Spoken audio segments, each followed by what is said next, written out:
Digitalizazioak eragin zuzena izan du ikus-entzunezko sektorean, nola ez, informazio eta komunikazioen teknologiak arindu egin direlako eta merketu ere bai, ezta? Eta orduan horrek hankaz gora jarri du alde batetik bai sektorea bera, komunikabideen esparrua eta audientziaren izaera ere bai.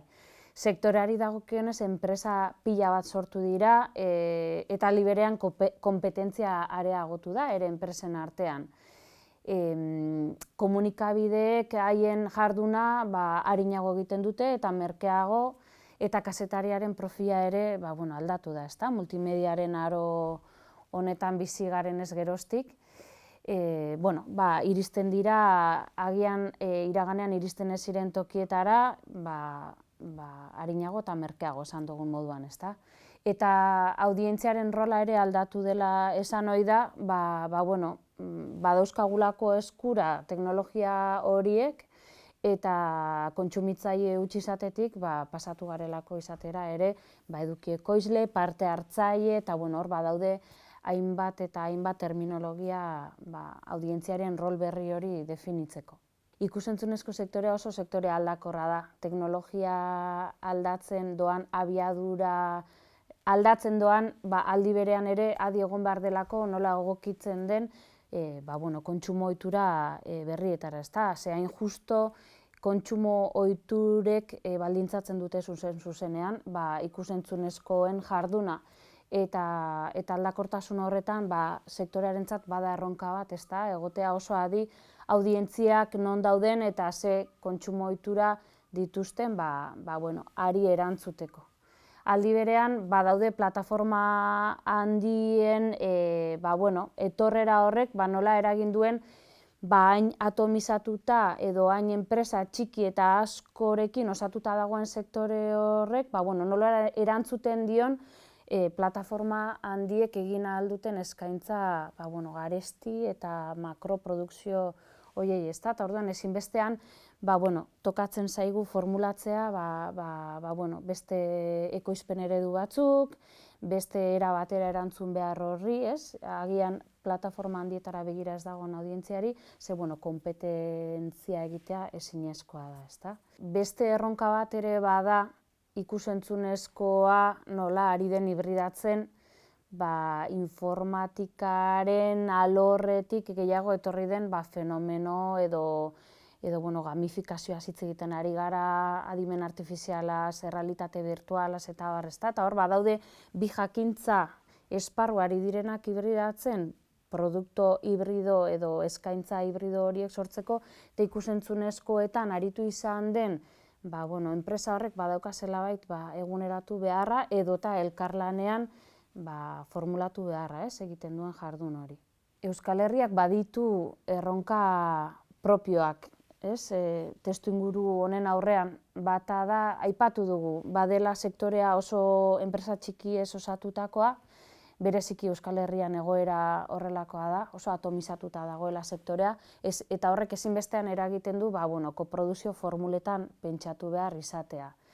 Badu Euskal Herriak ere beste egoera propio edo berari dagokion erronka bat, eta da Euskal Irrati Telebistak erantzuten diola bakarrik lurraldearen zati bati, ezta? Eta orduan Euskal Autonomia Erkidegoko ez beste lurraldetan dauden ekoiztetxeek ezintasunak izaten dituzte hainbat proiektu finantzatzeko. Egia da aurten lehenengoz finantzatuko direla EITB-tik Nafarroko ekoizpen batzuk, ez da horrela iparraldearen kasua, baina hor badago, ezta? Beste lurraldeari dagokion beste testuinguru espezifiko bat. Beste erronketako bat ere bada, ideiaren hasierako fase hori ez dela finantzatzen normalean, ezta? Produkziora begira daude diru laguntza gehienak, eta ez da Euskal Herriko egoera soilik, baina horrekin ere lan egin behar dute ekoiztetxeek, ezta? Oso produkzio konkretuetan murgiltzen dira, oso arrisku gutxi hartzen da, bain justo ez dagoelako esperimentaziorako denbora eta baliabide eta diru nahikorik. Ikus-entzunezkoen etorkizuna ez jakina da, teknologia eta kontsumo ohiturak etengabe aldatzen doaz eta norabidea jakitea ezinezkoa da.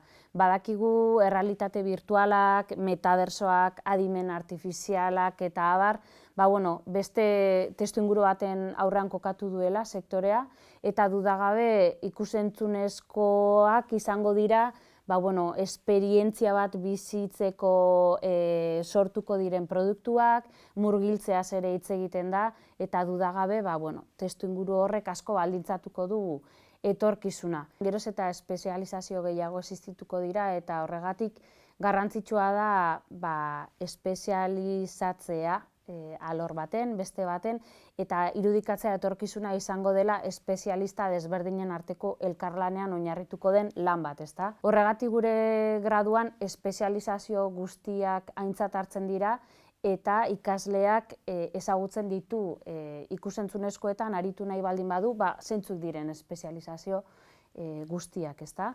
Eta dudagabe elkarlanean oinarritutako gradu bat da, eta elkarlanean lan egiten ikasten dugu hemen.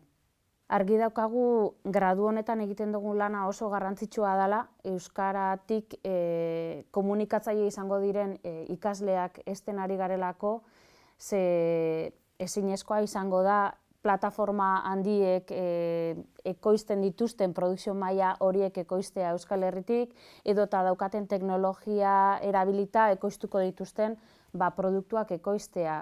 Baina garrantzitsua da ere begiratzea audientzia txiki horiek non dauden, non dagoen gure errealitatea, zeintzuk diren gure istorioak, eta istorio horiek ere guk kontatu beharko ditugula jakitea, ezinbesteko ezaugarri bada, ezta? Netflixek eta Metak ez dituztelako istorio horiek kontatuko.